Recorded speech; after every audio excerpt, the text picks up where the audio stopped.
Halo teman-teman, selamat datang kembali di channel YouTube Gia Academy. Semoga teman-teman selalu sehat dan terus semangat. Pernahkah teman-teman memakan kuaci?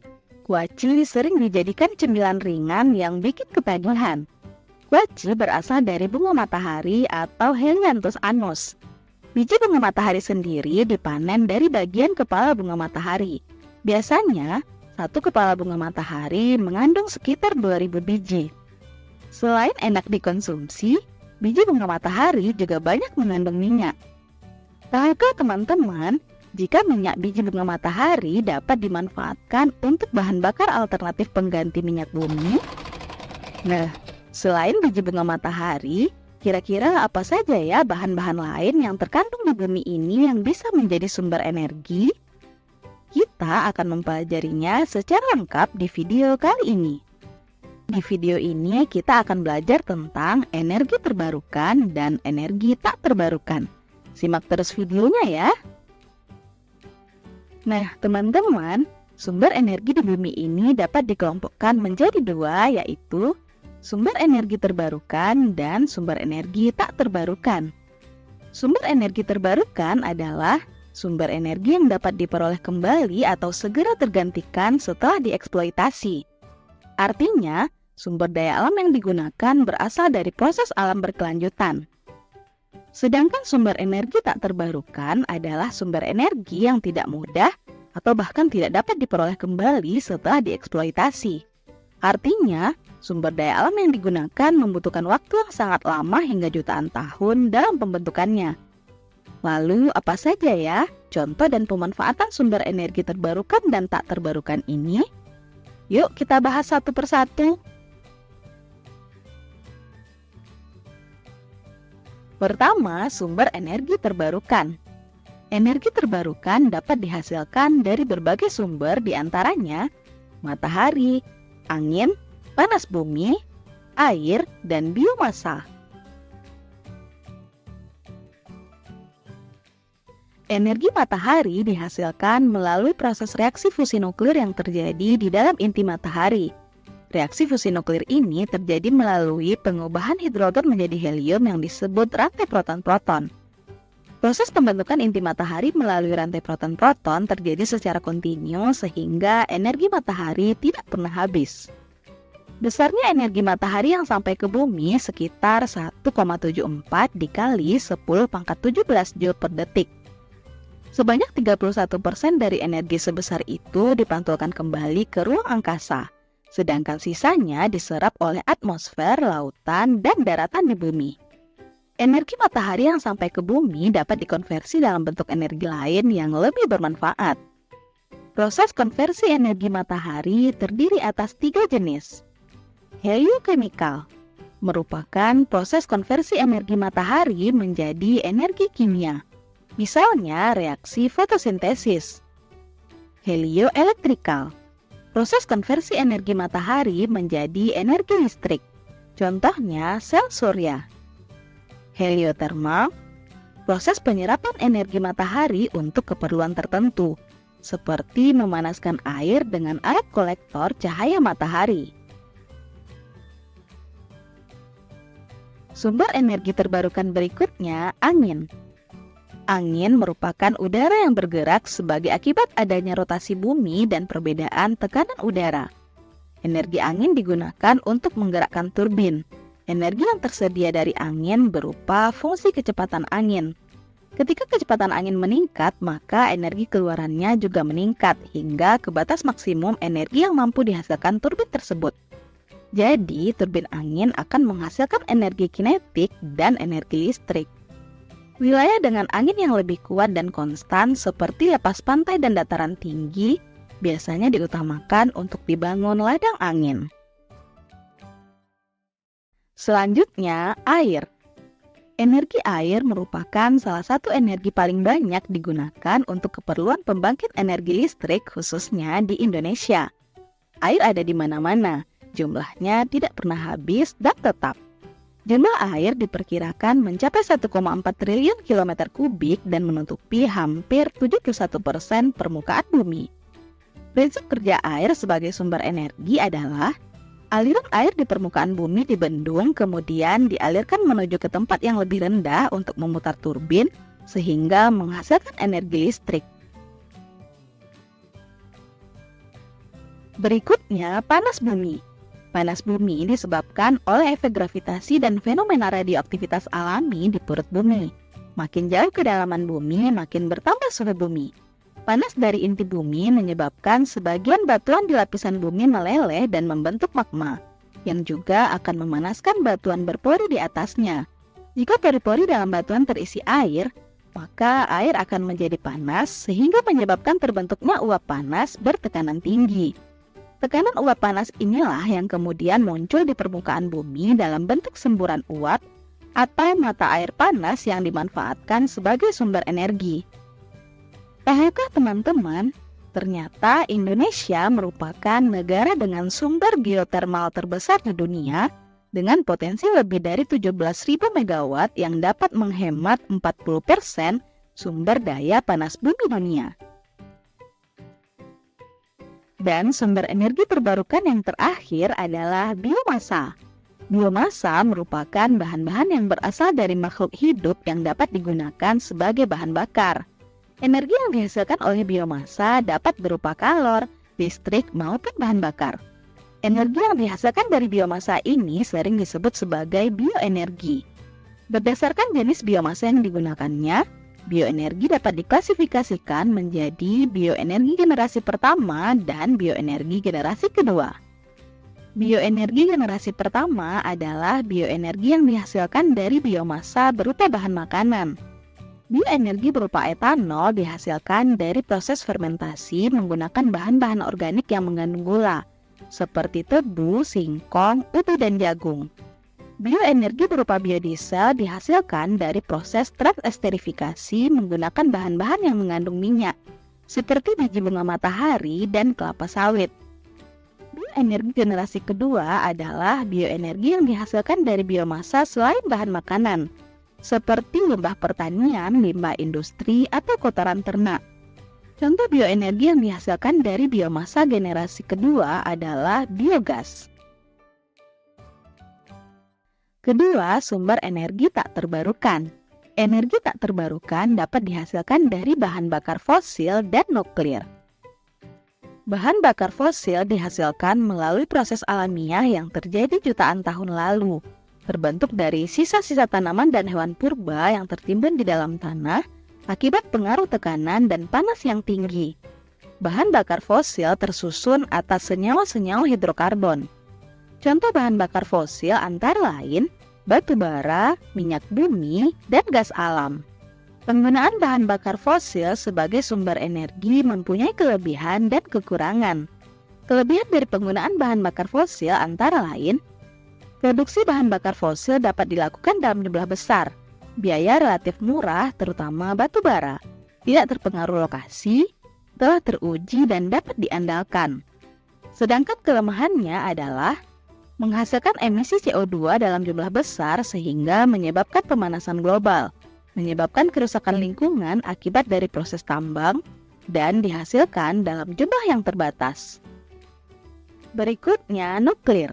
Reaksi-reaksi nuklir terdiri atas reaksi fisi pembelahan inti dan reaksi fusi penggabungan inti. Reaksi ini dapat menghasilkan energi yang sangat besar. Pemanfaatan reaksi nuklir sebagai sumber energi dilakukan dengan mengendalikan reaksi fisi dalam reaktor nuklir. Energi yang dihasilkan dimanfaatkan untuk menghasilkan energi listrik.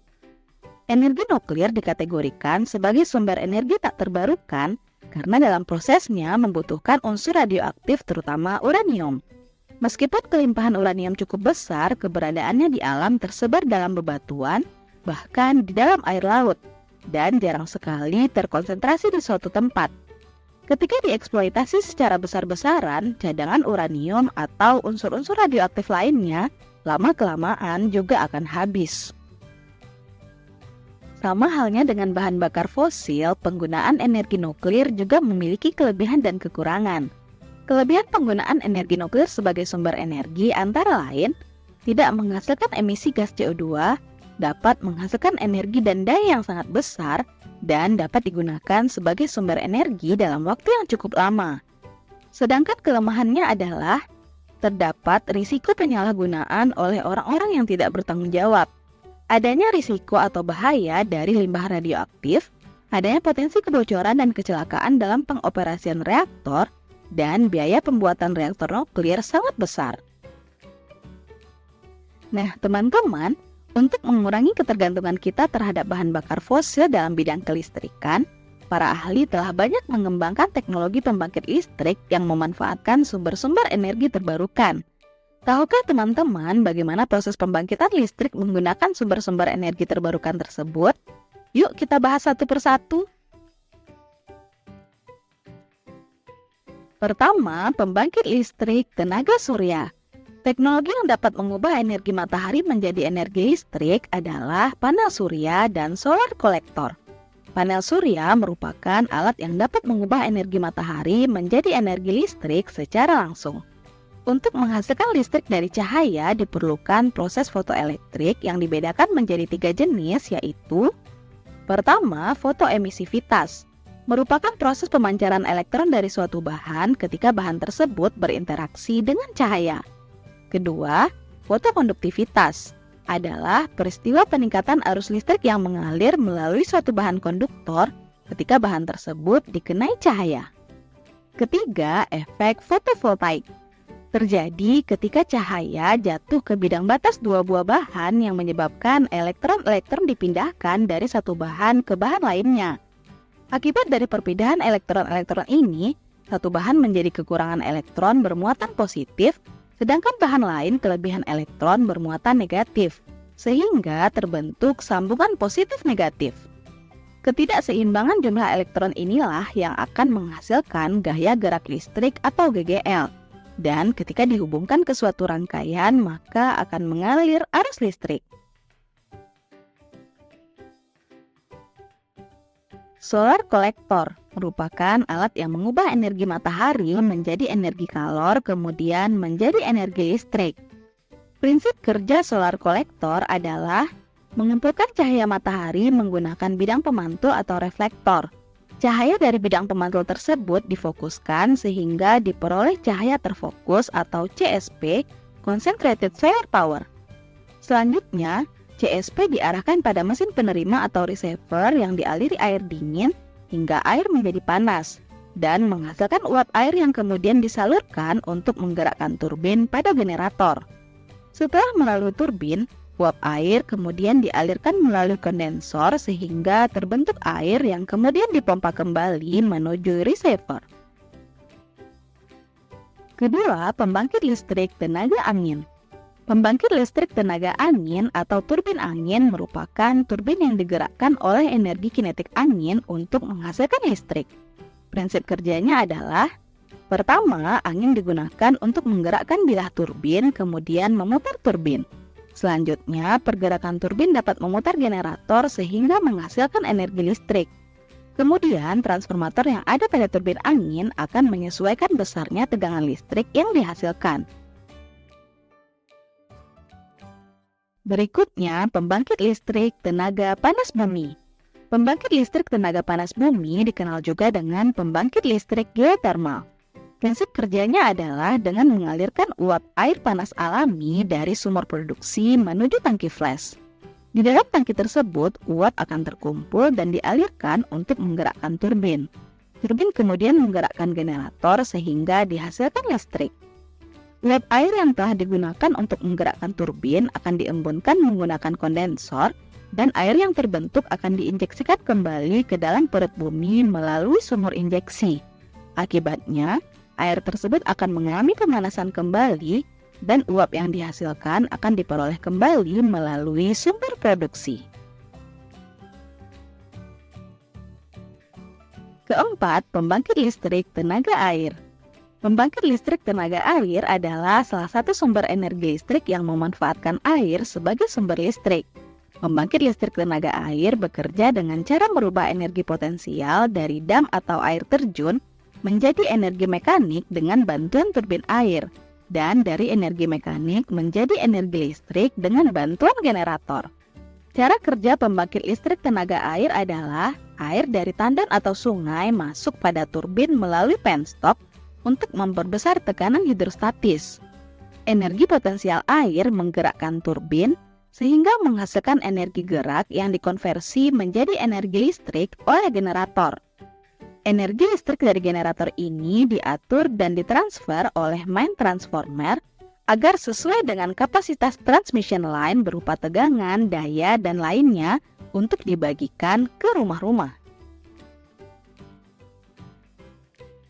Terakhir, pembangkit listrik tenaga biomasa.